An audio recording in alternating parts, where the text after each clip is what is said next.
Le préciser peut-être pour ñuy seetaan ni le Sénégal n'est pas encore éliminé loolu xam nga gars yi mën nañ gis 2 matchs 2 défaites rek ne waa coupe du monde bi jeex na par rapport à cette coupe du monde il y aura des meilleurs troisièmes yoo xamante ne ñooy qualifiés parce que poule yi nu mu tëddoo il y aura 12 troisièmes maintenant les 8 meilleurs troisièmes sur les 12 dañuy qualifier au tour prochain te Sénégal ba léegi am na ay chance pour mën a qualifier maintenant pour Sénégal am ay chance pour qualifier il faudra impérativement ñu dóor Irak c'est-à-dire que bu ñu defee match nul ak yooyu sax dañuy toog non seulement il faut ñu dóor Irak mais il faut aussi ñu jéem a dóor Irak score au moins dóor benn 2 buts d'écart 3 buts d'écart parce que c'est très très probable que Sénégal mën a qualifier au prochain tour bu fekkee ni dóor nañ Irak parce que boo xoolee composition yeneen groupe yi par rapport ak meilleur troisième ak yooyu on aura des meilleurs troisièmes à 2 points am ñeneen ñoo xam ne 1 point la donc sur les 12 troisièmes faire partie des 8 yiy qualifiés je pense que Sénégal mën na ci bokk bu fekkee ni dóor nañ Irak benn score looloo tax c'était très important de ne pas prendre certains buts bêtes parce que instant goal différence bi ñu ngi à -3 am na yenn but yoo xamante ne but wu Mbappé bi contre la France le troisième but wu Haaland bi troisième but bi boo ko jëlul mais tu ne serais pas à -3 tu serais à -1 te boo dóoree Irak benn score 2 buts d'écart 3 buts d'écart tu sais que automatiquement tu as énormément de chances pour te qualifier donc loolu il est important ñu koy leeral Sénégal toogagul ñun on est des éternels optimistes jàpp nañ ni bu ñu dóoree Irak mën nañ génn prochain tour te bu ñu génnee prochain tour aussi ce sera une nouvelle compétition boo xam ne day commencer parce que loolu c'est très important am na loo xamante ne amagum na on a 2 défaites c'est pas encore perdu am na benn match bu ñu dese maintenant nag match bi ñu dese il faudra que le coach tire les enseignements des 2 matchs yi jot a jàll def ay choix yoo xamante ne jàpp naa ne Irak c'est prenable pour le Sénégal bu fekkee ni ñëw nañ avec une certaine envie et une certaine motivation mën nañ ci génn donc jàpp naa ni bu fekkee ni dóor nañ Irak avec le score il est très probable que ñu bokk ci meilleur troisième yi nga xamante ni dañuy qualifier pour le prochain tour te bu ñu qualifier pour le prochain tour c'est une nouvelle compétition te bu boobaa moom man damay toogaat fii ni mën nañ jël mondial bi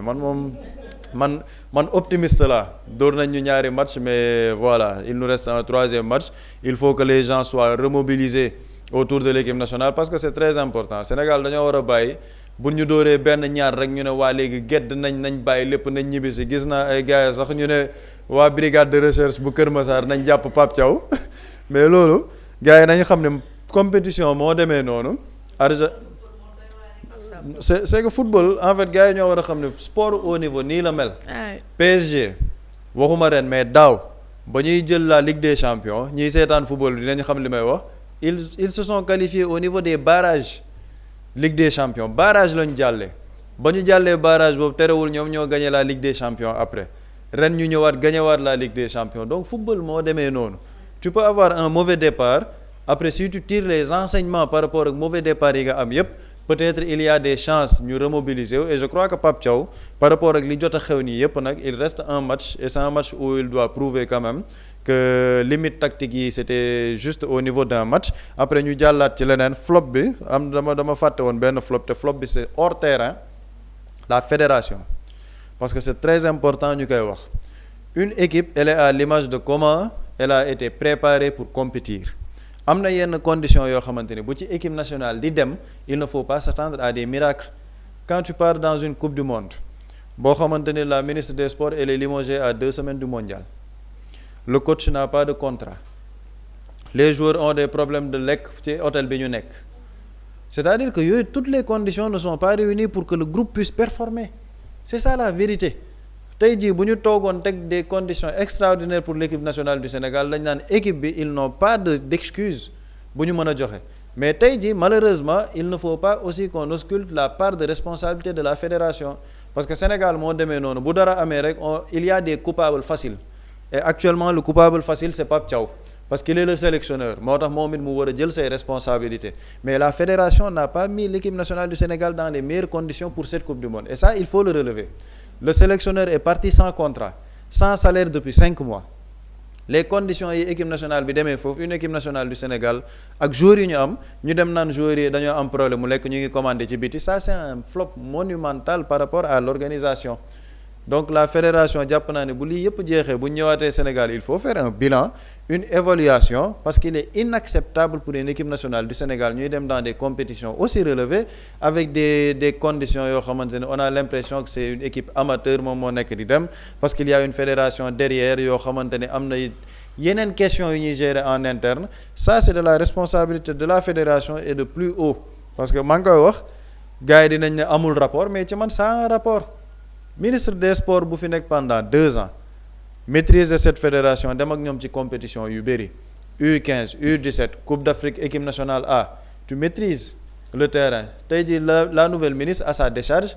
mais elle est venue à 2 semaines avant la compétition elle ne maîtrise même pas ce qui se passe dans ce département-là moo tax gars yi boo gisee tamit sénégalais am ñenn ñu ngi défendre naan non elle parle anglais on ne lui demande pas de parler anglais on lui demande de développer notre sport c'est ça la réalité donc il faut qu'on remette le curseur fi nga xamante ni foofu la nekkee ñu génn ci yenn débat yi que la fédération soit mise devant ses responsabilités par rapport à l'organisation de ce mondial ñu bañ a singali Pape Thiaw rek comme s'il est le seul fautif te ñoom dinañ ci jouer di nga gis am ñu ne waaw contrat am sax est-ce que signé na ko ba pare nañ ko dàq nangam sangam la fédération Pape Thiaw a sa part mais la fédération aussi dans la préparation a sa part de responsabilité parce que ñoom ñoo war a mettre l'équipe dans de très bonnes conditions et si on peut le voir comme ça malheureusement ça n'a pas été fait. jërëjëf Pape Samba Boury ba tey ci qualification est-ce que Sénégal mën nañ dundee yaakaar. waaw man je suis toujours optimiste xam nga je suis un grand supporter de l'équipe nationale man équipe nationale avant muy jël coupe dama amoon benn copain bu ma ne yow yaa ngi suivre équipe bi ba tey boobu Sénégal jëlagul coupe man dama yàgg supporter équipe nationale. et du ma bàyyi quoi c'est comme si équipe nationale moom maa ko doon supporter avant muy jël coupe donc moom ba tey je reste optimiste maa ngi doon dem sax di xool classement bi ba tey maa ngi samay calcul mental je pense que actuellement comme li Pape Samba wax deux meilleurs les 2 premiers de chaque poule ñoom dañuy qualifier d'office mu am aussi les 3 meilleurs troisièmes yi nga xamante ni ñoom dinañ affronter ñi nga xamante ne nii ñenn ñi nekk ci premier de leur poule muy les meilleurs troisièmes nag mooy 8 meilleurs troisièmes ci meilleurs troisièmes yi juróom-ñett lañ ci jël et je pense qu'avec la complicité de la régie am na actuellement ci classement bi le Sénégal est 12e c'est-à-dire que bu fi amoon tey jii nii ñu ne par exemple joué tuñ 3 matchs 2 matchs la le Sénégal termine 12e peut-être bu ñu doon seet parmi les meilleurs troisièmes Suède Écosse Paraguay Cap-Vert Belgique Portugal Tchèque Équateur peut-être bu ñuy xool ñoom ñooy nekk ñi nga xamante nii ñooy les meilleurs troisièmes maintenant Sénégal naka lay def ba nekk meilleur troisième match bi bu ñu ko gagné 3 points tout en espérant que équipe yi nga xamante nii tey ñooy Équateur Tchèque Portugal ces équipes là bañ a nekk troisième soit ñu nekk deuxième de leur poule wala premier de leur poule wala Suède Écosse Paraguay su ko defee ñoom dinañ sortir dans le lot ñi nga xamante ni ñooy les meilleurs troisièmes pour que le Sénégal mën a espérer nekk meilleur troisième nekk parmi les 8 et pour calculer parmi les 8 aussi même bu ñu réussiroon par exemple avec des équipes yoo xamante ni on a +3 dafa am leneen lu ñuy départager et mooy li gën a am solo et mi ñu ko doon souligner sànq muy goal différence bi c'est-à-dire que parce que dans le classement su ma xoolee dans le règlement FIFA bi ñu mettre en place d'abord dañuy xool le nombre de points mooy 3 points yi ma lim tey Sénégal 3 points la am malheureusement si on faisait par exemple bu ñu defoon match nul avec une victoire forcément da ngay génn parmi les meilleurs troisièmes da ngay gagner contre boo gagner contre Irak forcément da ngay bokk avec 4 points parce que mooy premier critère bi pour que nga mën a espérer bokk ci les 8 meilleurs troisièmes bu fekkee ni nombre de points par exemple il y a certaines équipes yoo xam ñoom ak Sénégal ñoo amandoo 3 points ñu war a xool kan moo ci bokk ci les meilleurs troisièmes ñu gis ni ñoo tolloo même 3 points lan mooy defaat la différence muy la différence de but général par exemple Sénégal actuellement am na ñaata moins su ma juumu ci classement bi ñu ne Sénégal goal différence bi par exemple ci après troisième match ñu ne -2 la ñu gis beneen équipe -1 la équipe bi nekk -1 moom mooy qualifié loolu moo leen di départager loolu moo taxoon il fallait pas encaisser beaucoup de buts contre la France contre aussi Norvège bu loolu weesoo ñu xool nombre de buts bu dee ni par exemple ñu ne ñaari équipe wala ñetti équipe ñooy xëccoo kan moo la ñuy repêcher pour 8e place bi ñoo Sénégal ñoo tolloo point muy 3 points ñu xool goal différence ñu ne ñoom ak Sénégal ñoom ñëpp am nañ -1 dañuy xool ku ëppale li mu dugal ci but donc foofu tamit le nombre de buts marqués mën na faire la différence ñu xool kan moo ci ëpp li mu dugal ci but bu fekkee loolu départagé wu leen rek ñu dem ci fair play maanaam kan moo recevoir moins de carton jaune kan moo recevoir moins de carton rouge boobu fair play mooy dañu xool ban équipe moo gën a fair play te pour xool fair play selon le règlement de la FIFA équipe bi gën a recevoir moins de carton moom mooy nekk équipe fair play bu ñu gisee nii nag ñoo tolloo ci loolu lépp nag ñu dem xool ci classement FIFA bi nag léegi foofu classement FIFA bi moo leen di départager ñu xool ki gën a positionné wu dans le classement FIFA kooku mooy jàll man maa ngi ci samay calcul mental yooyu ba tey tout en espérant que maa ngi dundee yaakaar tout en espérant que dinañ qualifier donc c'est ça et Pape Samba dafa souligner benn affaire bu am solo aussi football c'est toute une chaîne quoi chaîne la tey forcément tey avec ce résultat kenn ñaanu ko yàlla bu ci Sénégal toogoon ñibbisi c'est une mauvaise participation et dinañ tirer les bilans et forcément d'habitude ki ñuy sacrifier mooy le sélectionneur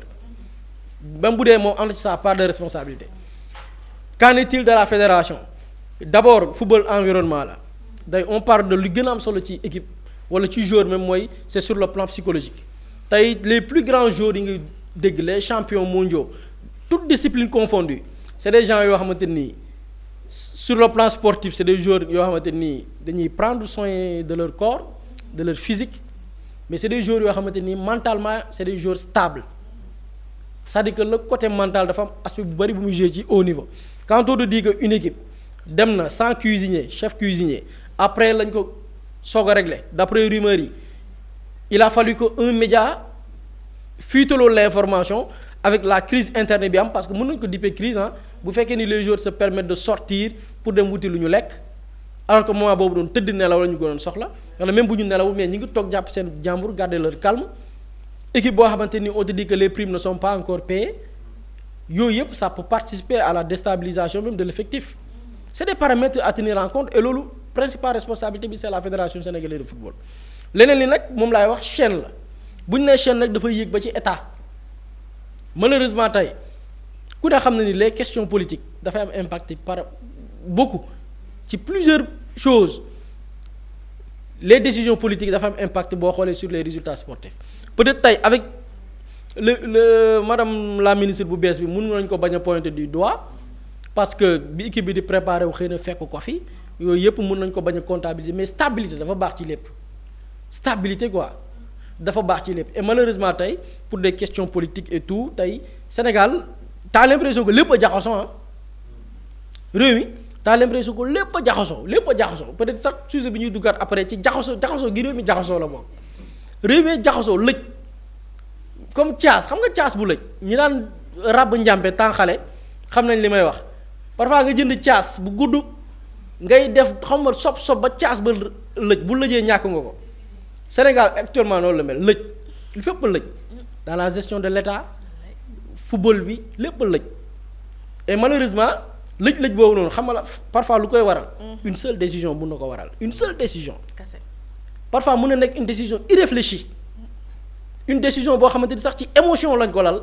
mën na impacter toute une population. wala crypto personnel. des trucs moo tax gis nga lépp lu ñu jël comme décision. surtout njiit ànd ak sago dafa baax ci njiit dama ci doon waxtaan ak benn jëwriñ Badara. maa ngi koy seet Badara Diagne mu koy expliquer mu ne en fait boo jiitee da ngay xam ne da ngay njaboote. c'est-à-dire que tu dois savoir gérer les humeurs. xam ni bu nee njaboote rek njaboote da ngay boole koo xam ne dina def attitude boo xam ne neexu la. koo xamante ni nii na nga bëgg mu doxalee du ko doxalee mais da nga koy woo ci joyante parfois ñoom ñëpp sax ànd maase am leen lu ñu gëm mais en tant que njiit yow yaay am recul. élevé wu. pour que nga jël des décisions avec lucidité. surtout boo demee ba ànd ak masse boobu nag yow di réfléchir ak même masse ba ni ñuy réfléchir matatoo njiit parce que yow yaa ngi ànd di réfléchir ak même masse bi ni ñuy réfléchir moo tax chaque décision lépp lu ñu jël comme décision nañ ciy xalaat les conséquences parce que du yem rek ci par exemple man mën naa jël décision ci nit mais defuma ko nit ki de peut-être xalaatal impact yi mu nar a am ak li ko wër ak par exemple kooku noonu l'impact qui tourne ou bien la masse qui tourne autour loolu dafa am solo ci dëkk. et je pense que yooyu yëpp nag dina nekk ay jàngat man dama jàpp ni lépp lu xew rek jàngat la. bu ñu demee yàlla ay situation yi muy créé ay jàngat la yu ci nit war a jàng. surtout moo tax suñu mag ñi rawoon ni ci lu bari. ñoom ba ci ay mbir yii nii duñ ci triste daawuñu am problème mu àdduna. ndax daawuñu am problème mu àdduna mooy lu ne dañ ciy jàng lii nan lañ ko mën a jàngatee lii jàngat la. ñi màcc ci li nga xamante ni mooy jàngat mbiru àdduna. ñoom même ay période de malheur yi nii ñoom dañuy jël rek def ko benn sujet à traiter analyse ci jàng ci. attitude lan laa ci mën a tirer comme leçon et je pense que même sur le plan sportif yooyu yëpp c'est des choix yoo xamante ni nit day toog rek avec recul analyse ne lii lan lañ ci mën a jàngee. naka la ñu arrivé fii pourquoi mu avoir une dynamique. pourquoi l'équipe nationale au Maroc bi nga xam ne actuellement ñi ngi def des performances à la coupe du monde. Maroc Sénégal fekk ko dëkkam avec un état d'esprit joueurs yi mel ni ku nekk seeni biir kër sonal leen 8 gagné leen duma leen. nangu seen coupe dem ak xeex ak ñoom tenir leen tête au niveau sportif sur le plan judiciaire état d'esprit boobu noonu tey lan moo xew ci diggante bi ba loolu lépp cette hargne boobu noonu nekkoon gis nga dafa am solo ci lépp on doit se poser des questions et espérons que donte sport la mais jàngat bi ñu ci mën a def ci yeneen facteurs yeneen secteurs nañ ko ci def et puis pour li jëmale réew mi kanam. doy na waaw en tout cas on dirait que c'est pas la même équipe waaye yàlla baax na l'espoir est toujours là ñu jàll ci weneen fànn daal di génn. Mously Immo Sénégal moo ñëw taxawu leen indi ay saafara ci jafe-jafe yi ngeen di dund ci wàllum immobilier yow mi bëgg a jënd terrain yow mi bëgg a jënd kër wala tabax jokkool ak Mously Immo da nga am sa kër bëgg ku la ko terrasseel wala nga am sa tool bëgg ku la ko lotiseel defal la ko ay terrain Mously Immo daf leen koy jàppandil gunge leen ci anam gu mucc ayib ku am sa kër itam te nekkoo ci biir réew mi bëgg ku la ko toppatool gérer la ko Mously Immo moo ci gën a gaaw gën ci wóor yow mi bëgg a defaraat sa kër wala nga bëgg a toxu te bëgg ku la ko nettoyer ba sax nga bëgg a defar plan architecte plan béton armé wala nga soxla ay conseil ci wàllum immobilier contactel Mously Immo Sénégal ci 77 887 25 13 77 887 25 13 man ngeen itam abonné ci seen YouTube bi di Mously Immo Sénégal ngir yeneeni xibaar ak Mously Immo Sénégal jaaxle jeex na ci wàllum dëkkuwaay. Quand l'immobilier devient une évidence, contactez-nous.